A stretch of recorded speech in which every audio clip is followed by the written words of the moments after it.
ایک دوست پوچھتے ہیں مولانا صاحب میں اعتکاف بیٹھنا چاہتا ہوں اور قرآن کریم میں بھی اللہ تعالیٰ نے اعتکاف کرنے والوں کے بارے میں ذکر کیا ہے، برائے کرم مجھے بتا دیں کہ اعتکاف کی صحیح روح کیا ہے، میں کون سا خیال دل میں ایسا جماؤں کہ جس سے میرا اعتکاف بالکل صحیح ہو اور اللہ کے نزدیک اس کی قبولیت بھی ہو جائے، برائے کرم اس بارے میں۔ اعتکاف جو ہے نا درجہ بڑا ہے، بہت اعلیٰ عبادت ہے، رمضان شریف میں کیا جاتا ہے اور زیادہ اجر ہے، ورنہ جب بھی جی چاہے مسجد میں بیٹھ جائے، ڈیرا لگا لے، جتنے دن کے لیے چاہے بیٹھ، کوئی پابندی نہیں۔ بعض لوگ کہتے ہیں جب مسجد میں داخل ہو لکھا ہوتا کہ میں نے اعتکاف کی نیت کی، یہ بناوٹی بات ہے، کم از کم ایک دن کا تو ہونا چاہیے، اس سے کم کوئی اعتکاف نہیں۔ تو اعتکاف کی اثر روح جو ہے نا وہ چونکہ دیر سے گم ہوگی، امام ابن قیم نے اس وقت یہ لکھا یار یہ اعتکاف حضور نے سکھایا تھا، مسجدوں میں لائے بیٹھ جاتے ہیں، پھر اکٹھے ہو جاتے ہیں، باتیں کرتے ہیں، تبصرے کرتے ہیں، یہ تو مڈلی لگ جاتی، گپے مارتے ہیں اور آپس میں تفریح۔ حالانکہ اعتکاف جو ہے نا اس کی اثر روح اگر سمجھیں تو یہ بالکل دنیا والوں سے کٹ کرنا، اپنے آپ کو سمجھ لے کہ میں مر گیا، گھر والوں نے بھی رخصت کر دیا، یار دوست بھی چھوڑ، میں قبر میں ہوں، اب میں اور میرا خدا، سوائے جو ضروری بات ہے نماز کے لیے آئے وغیرہ، ورنہ وہ تخلیہ میرے، اور یہی سمجھے کہ میرا اب دنیا میں کوئی تعلق نہیں، میں یہاں سے جا چکا، اگر یہ کر سکتا کرے، ورنہ بڑے بڑے عالموں نے بیٹا لکھ دیا کہ اس دور میں اعتکاف مکروہ ہے، یہ اچھا نہیں، لوگوں سے نہیں ہو سکتا، کیا کرتے ہیں یہاں آ کر اخباریں پڑھتے ہیں، دوسری باتیں، وہ ساری دلچسپیاں جاری رہتی ہیں، نام اعتکاف کا ہو، موبائل فون بھی استعمال سارے یا تو پھر دنیا والوں کو بھول، بس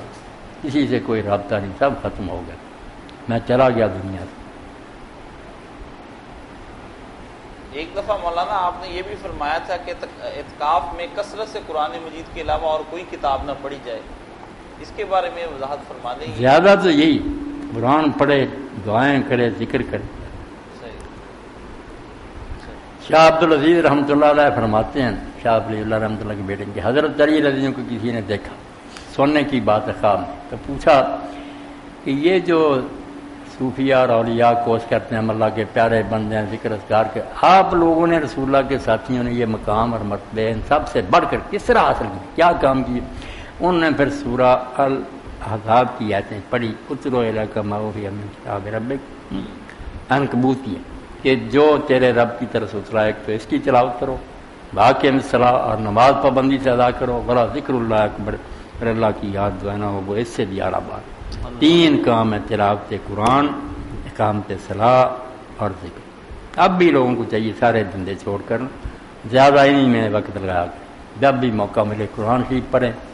نماز اپنی بہتر سے بہتر بنائیں۔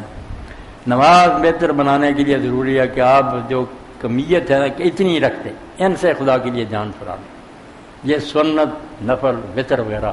یہ ایسے ہی جیسے رمضان شریف کے علاوہ سوموار جمعرات کا روزہ 13-14 مولوی بھی نہیں رکھتے، اب یہ کافر ہے، حضور کی سنت ہے، پتہ ہے یار فرض اور سنت اسی لیے رکھے کہ فرض کرنا ہی پڑے گا، سنت اگر کر لے شاباش ہے، نہ کرے تو پکڑ چلی۔ 2 فرض فجر، 4 ظہر، 4 عصر، 3 مغرب، 4 حساب میرے بچوں بھائیو اس کا ہوگا۔ یہ اگر آدمی نے پڑھ لیے نا، کوئی سنت نفل نہیں پڑھا ذرا بھی نہیں پوچھ سکتا، کہے گا تو شاباش ہے، نام پائے گا، ورنہ رکھتے پوری کرتے کرتے اس کی جو کیفیت ہے، کوانٹٹی کی فکر ہے کہ اتنی کوالٹی کیسی، تو عمدہ بنائے نماز کو۔ نماز عمدہ بنانے کے پہلے بھی تھا، نماز میں جان پیدا کرو کہ ہم اللہ سے بات کر رہے ہیں۔ نیک لوگوں نے اسی لیے قرآن پڑھو تو یہ سنو کہ رب ہم سے بات کر رہا ہے، کسی کی باتیں نہ سمجھو یہ کہ میرے ساتھ باتیں کر رہا ہے۔ جب نماز پڑھو تو کہو میں اپنے رب سے بات کر رہا ہوں، رب سے بات کرنی ہو تو نماز شروع کرو، اس کی سننی ہو تو اس کی کتاب پڑھو، یہ تمہارے نام ہی کھاتا ہے اس کا۔ اب نماز اللہ سے بات تب ہوگی کہ آپ رکوع میں، سجدے میں، جہاں جہاں جائے نا دعا ضرور شامل کریں۔ خدا کے لیے یہ کریں کہ دعا کریں، دعا کریں گے آپ کو پتہ لگے سبحان ربی العظیم وغیرہ ہمارے گلے مصیبت نہیں پڑی، یہ دعا کا طریقہ کہ پہلے جس سے مانگ رہے ہیں اس کی تعریف کریں، تو بڑی شان والا، پھر رسول اللہ کا حوالہ دیں کہ اللہ ہم تیرے نبی کو مانے، اللہم صلی علیہ درود پڑھیں، پھر دعا ربنا آتنا ربنا ظلمنا رب اغفر، اپنے رزق کے لیے بھی، بچیوں کی شادی نہیں، پنجابی اردو میں بھی کرے، یہ کرنا شروع کرے، پھر مجھے آ کر بتانا کہ نماز میں مزہ آیا کہ نہیں آیا۔ جب رٹی رٹائی پڑھیں کیا بس بٹن دبایا سبحانک اللہم السلام علیکم، کوئی پتہ نہیں کیا پڑھا۔ 3 کام، اللہ کی حمد و ثنا، رسول اللہ پر درود اور اپنے لیے دعائیں، ہر حصے نماز کے میں آپ نے چڑھ ماشاء اللہ، جزاک اللہ خیر۔ یہ تو نماز بہت مزین ہو جائے گی، مزین نماز ہے۔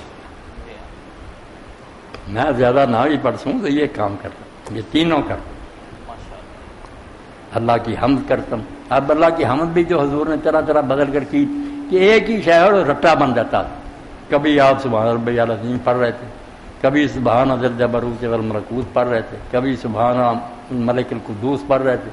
کبھی سبوح قدوس۔ اتنے ذکر آئے ہیں، مقصد ایک، تو پاک ہے، بے عیب ہے، سب خوبیاں تیری۔ پھر درود پاک، درود پاک ہر بندہ جانتا ہے کہ اللہ تعالیٰ سے جوڑا کس نے ہمیں، ورنہ پتہ نہیں کس کھانے میں گرے ہوتے، ہندو ہوتے، سکھ ہوتے، کافر مرتے، حضور کے سبب سے ہمیں سلام لائے۔ اس لیے بعد میں پھر درود شریف پڑھے کہ اللہ کے بعد احسان سب سے بڑا حضور کا، پھر اپنے لیے، مومنوں کے لیے، سب کے لیے دعائیں کرے۔ بہت پیاری بات۔ اس طرح نماز پڑھنے سے اب میں نے ایک نیک آدمی کا پڑھا، ایسی چیزوں کے لیے دلیل نہیں چاہیے کہ فلاں، بس تجربے ہیں نیک لوگوں کے، جس سے پتہ چلا کہ اللہ کے کلام میں یہ اثر ہوتا کہ کئی لوگ ہیں ملازمت نہیں مل رہی، کئی کا کاروبار نہیں ہو رہا، کسی کو ترقی نہیں مل رہی، کسی کی بیٹی بیٹھی ہے، کوئی کسی مصیبت میں پھنسا ہوا، تو ایسے سب لوگ اگر وطر پڑھنے سے پہلے 2 رکعت پڑھ لیں اسی نیت سے کہ اللہ سے مانگنا، اور اس کے بعد 100 مرتبہ یا لطیف ہو یا لطیف ہو، یہ آواز دیں کہ تو لطف و کرم کرنے والا ہے، کرم فرما، میرا کام پھنسا ہوا۔ 11 مرتبہ پہلے، 11 مرتبہ بعد، جیسے ایک چھوٹا درود ہی پڑھ لیں، اللہم صلی علی محمد وعلی، اتنا بڑا 100 مرتبہ، انشاءاللہ سارے مسائل حل۔ یا لطیف پکارے اللہ کو 100 مرتبہ۔ وطر کی نماز سے پہلے 2 رکعت پڑھے، 2 رکعت پڑھنے کے بعد 11 دفعہ درود شریف پڑھے، پھر 100 مرتبہ یا لطیفو پڑھے، پھر 11 مرتبہ درود شریف پڑھے، انشاءاللہ اس کا ہر مشکل کام۔ اگر نماز نہیں بھی نہ وہ پڑھ سکتا تو کسی وقت بھی موقع ملے تو 100 مرتبہ یہ پڑھ لیا کرے یا لطیف۔ ماشاءاللہ جی۔